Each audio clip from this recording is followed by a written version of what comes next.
The moment is here, you can stop your search. It's Comics by Perch.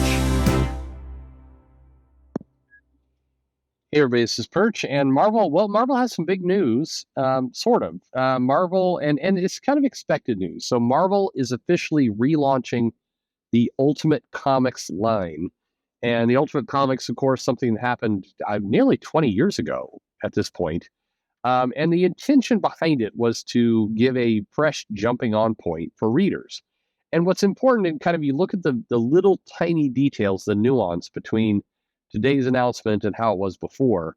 Before, Marvel Comics basically said, hey, we've had these comics that are, 40 years, 50 years in the tooth. Well, 40 years, I guess.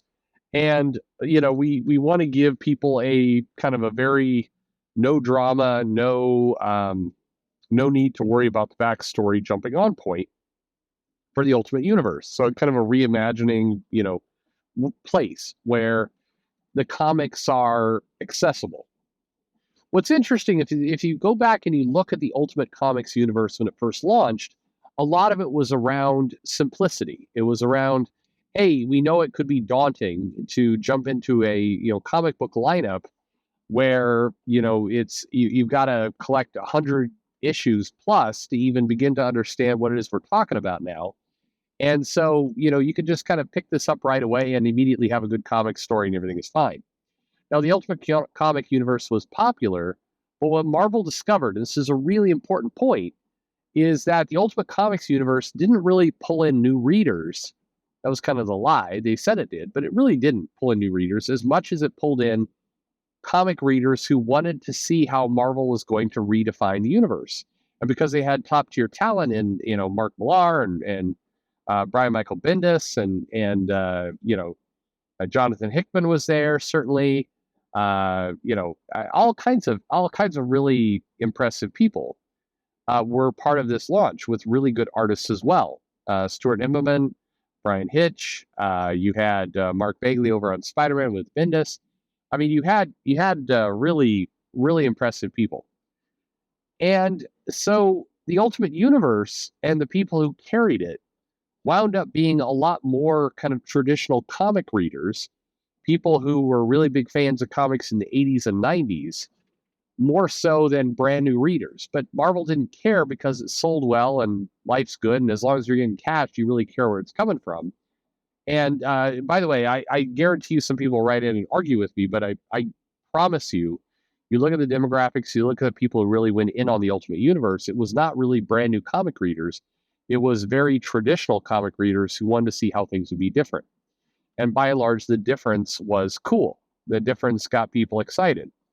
And it shouldn't be a big surprise. Look, I mean, when the X-Men would do the bit where it's like, hey, the X-Men are traveling through time and we're seeing the future and things are both different and familiar, that stuff always sold really, really well. So if you're going to say, hey, it's the Avengers, but there's differences, they're called the Ultimates here, that plays really well into a comic reader kind of mentality. But what is going on? So the Ultimate Universe is coming back in a brand new incarnation, says Marvel. Jonathan Hickman and Brian Hitch Ultimate Invasion Limited Series is basically a launching pad to the birth of the new Ultimate Universe, which will be designed and showrun by Jonathan Hickman and Brian Hitch themselves. So Hickman is kind of writing the story beats and the general architecture of this universe. Brian Hitch kind of designing the costumes and some of the visual look and feel. And we are getting a birth of a brand new Ultimate Universe, which will happen in the fall, called Ultimate Universe #1. It's written by Hickman himself, art by Stefano Caselli, cover by Hitch, and it's basically going to reintroduce the Ultimate Universe with the kind of characters that are familiar. The weird part about this is that the Ultimate Universe took existing characters, mainly the Marvel 616 universe, and it created, a spin on them, basically a slightly different version. Spider-Man was younger, Iron Man had a clunkier armor, Thor had to rediscover his heritage, kind of all these different pieces. Captain America was a little bit more old-fashioned in his thinking. It was a reimagining of that world.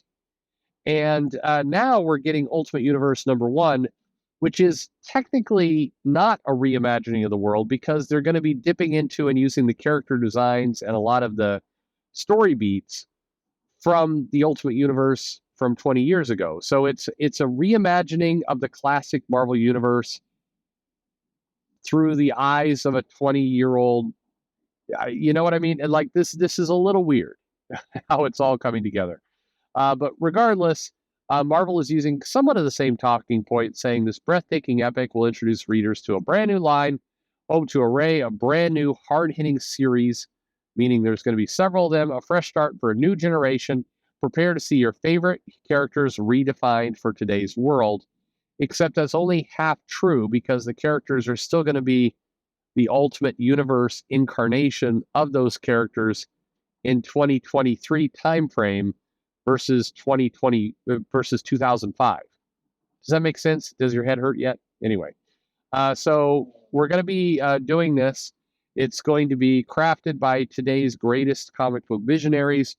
We'll see who Marvel pulls, but my feeling is they're not going to get the same kind of heavy hitters that they had with Mark Miller and and I think Warren Ellis was in there, right, at some point, right? Anyway, a lot of Brian Bendis. Again, you're not going to see those people, but anyway, Hickman will be kind of show running this thing. The inspiration for the new line comes from the current state of the new world, which means it's going to be heavily rooted in today's politics, today's society, today's windows. The Ultimates are going to at some point storm the Capitol, try and take it over. No, I'm kidding. But anyway, it says Hickman's quote is, "What made the Ultimate Universe originally really interesting was that it was a reflection of the world outside your window." I hard disagree with that comment, and I'll say it in a minute. But in the moment you were living in, what does it look like in the world we're living in now? Hickman says, "It's kind of shocking how much the world has changed in that period of time. It's been 20 years. It's a generation. It's not shocking. It's 20 fucking years. I mean, that is actually a decent amount of time. There's been an entire rise and fall of Kardashians during that time period. But anyway, the idea would be like to see the Genesis superheroes in a brand new world. Okay. So anyway, Marvel's going back to the well with this. Here's my feeling. I don't think it will do terribly well. And here's why. I think that the Ultimate Universe was popular and noteworthy because it was a contemporary new version of superheroes and everything that they're going through. And I think they had really, really strong creative writing talent doing it. This is going to be Hickman kind of setting the stage and then introducing a number of titles in the Ultimate Universe to kind of reintroduce this whole concept. But the magic in the concept is not the world outside your window. The reality is, and I please by all means argue with me, I don't think people really want to see Captain America and Wolverine and the Hulk dealing with COVID and Bud Light controversies and other bullshit. I think they want to see kind of unique takes on these characters that actually propel the characters forward. The thing that made the Ultimate Universe interesting was it was dangerous. You got the feeling like they actually could kill off some of these characters, do different things because there were no stakes. There was no long-term franchise built up. And you had the 616 over there the entire time where, fuck it. I mean, we can kill off Peter Parker. We've still got Peter Parker in the real universe, so we can kill him off in the Ultimate Universe. It'll be okay. So there's an element of danger to the storytelling. There's an element of risk and the fact that anything can happen. And the secret truth of comics is if you can get your readers, your audience, your customers believing that anything could happen, that you need to tune in and buy every comic, because if you don't, you're going to miss something important because anything could happen. I think that is the magic of comics. That is what brings people to the table, and that is what makes people, basically makes people read. And if you fail on that, if you ignore that fact, then what do you have? I think that now certainly the Ultimate Universe, I'm sure it will be dangerous and everything else, but I think the hook is, hey, we're going to give you different spins on classic characters that and that could be wild and unexpected, interesting, and you don't know what's coming next. That's exciting.